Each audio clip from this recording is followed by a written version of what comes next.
Mükəmməl dad, nizamlı onu yaxmat.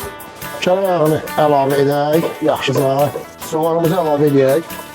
Ümumiyyətlə Azərbaycan mətbəxində soğan çox istifadə olunur da bilirsiniz. Kimsə soğanı yandırmağı xoşlayır, kimsə istəyir xırt-xırt eləsin.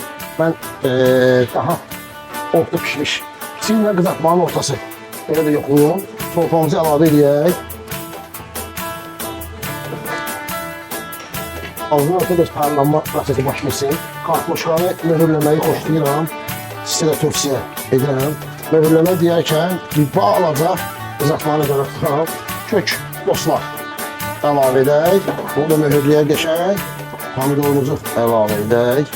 Görürsünüz, bunlar hamısı etap-etapdır. Proses belə gedir. Ağzını örtək. Bax, çalışın, çolpa supu pişirərkən mütləq ayaqlardan əldə etdiyiniz bulyonda pişirin ki, istədiyiniz keyfəni dadamazsınız.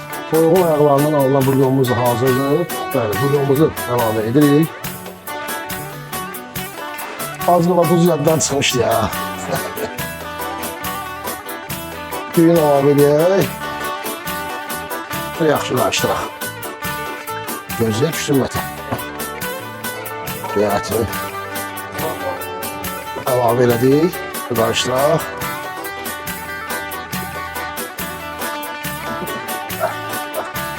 Hazırsınız. Can dərmanı. İnsanın məli bağırsağına çox güclü fayda verən, bax, bu mükəmməl çorba şorbasını sizə məsləhət görürəm. Hazırlayın və istifadə edin. Xoş olsun dostlar.